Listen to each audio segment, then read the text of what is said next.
شخص پیغمبر را در خواب دیده است. کسی گفته است که این خواب دروغین است. چی میگویی؟ ولی پیغمبر را در خواب دیدن دادر عزیز این دروغ نیست، به خاطر آن که پیامبر گرامی خودشان گفتند که کسی ما را در خواب بیند همچنان است که مرا دیده است، من همون شخص هستم. برای این دروغ نیست. ولی شما این خیال است که شیطان خودش را هم در صورت پیامبر در آورده نمیتواند، ولی در صورت شخصیت های زیبا در آورده میتواند و به شما گفته میتواند که من پیامبر هستم، یا من ابوبکر هستم، یا من عمر هستم. خودش در صورت های آدم های زیبا می در آورد. از بس که ما از شکل و شمایل پیامبر که چیزی درک نداریم، یعنی ما نمیدانیم که پیامبر چگونه ابرو داشتند. برای علم ما و شما، یعنی علم های بسیاری از شما نمیرسد. شما حدیث ها را نخواندید که در باب شمایل پیامبر، درباره صورت پیامبر در حدیث ها خبر داده است که ابرواش چگونه بود، بینیش چگونه بود، موی سرش چگونه بود، چهرهش چگونه بود، خب دستای او همه ریشی او چگونه بود. همه که در خبرها حدیث ها آمدن، ما از بس که از او که درک نداریم، وقتی از صورت زیبا را میبینیم بعدا شیطان هم که باشد ما فریفته میشیم. برای همین بسیار در این مسئله ها ما دادرای عزیز همون هوشیار باشیم. و کسی که کدام وقتی که همین خیل صورت های زیبا را در خواب میبینید، یا یکان دلالت تان میکند، یک دلالت، یک نصیحت تان میکند، همون نصیحت شما آورده در اهل علم گوین که چی نصیحت تان کرد. زیرا عبدالقادر جیلانی را در قصه ها میگذارد که شیطان خودش را در چنان صورت زیبا در آورد که عبدالقادر جیلانی را گفت عبدالقادر جیلانی من جبرائیل هستم. گفتند ببینید در صورت گویم که جبرائیل نبود، ولی در صورت یک نور در آمد و یک صورت زیبای خود کرد و گفت عبدالقادر گفت من جبرائیل هستم.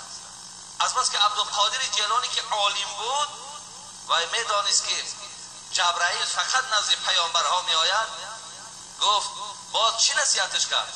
گفت تو میتونی عبدالقادر که تو به کمال رسیدی، تو آنقدر عبادت کردی که تو به کمال رسیدی، میتونی که من بعد دیگر از عبادت فارغ باشی. خداوند برای تو پیغام روان کرد که ما او را مورد بخشش قرار دادیم. عبدالقادر که عالم بود گفت تو خدا زده، گفت شیطانی، گفت تو بدبختی، گفت هیچ وقت. زیرا عبدالقادر میدانست که پروردگار بندگان شد تا دم مرگ عبادت در گردنشان فرض کرده است. کسی را در دوام حیات دیگر این خیل نامده است. اگر این خبر می آمد و پیغمبر می آمد می گفت تو مکملی، تو پرهی، تو بیسه و بیغلطی، دیگر عبادت نکن. پیامبر را بین حتی از پاهاش ماند، پاها قوت نمی کرد، ولی در نماز جماعت کشیده خودش می آمد. برای همین عبدالقادر که عالم بود و دانا بود گفت نه، گفت جبرائیل نیستی.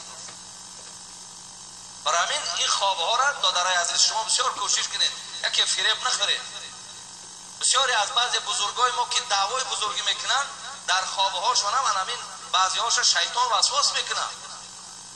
من حتی شخصی را شنیدم از زبانش که وای گفت من گفت حضرت امیر سید علی حمدانی را در خوابم دیدم، وای گفت که روین فلان داملا را گوین که وای در گویا که حضرت امیر جان در خوابش دیده باشد که اون عالم در درون خون آوازی دارد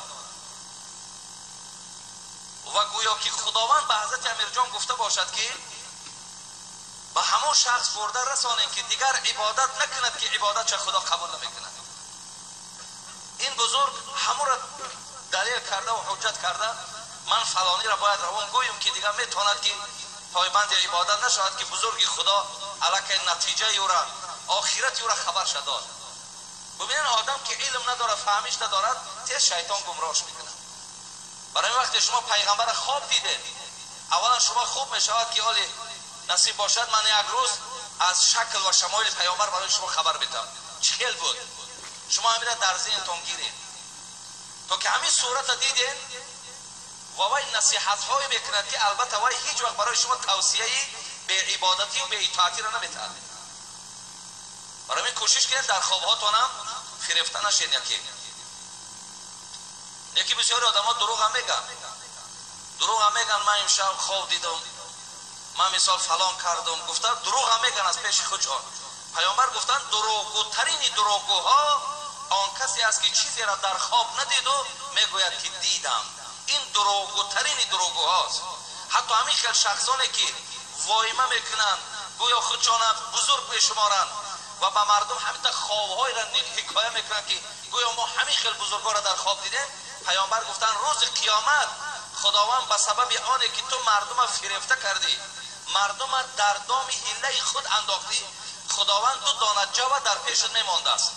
2 دانه جو و میگفته است همین دانه های جو را گره انداز. دانه جو گره انداخت نمیشود. مقصد پروردگار از این چی است؟ تو را مورد عذابش قرار دهد. برای این هم شما نگوید چیزی را خواب دیدین همه حقیقت چه گوید.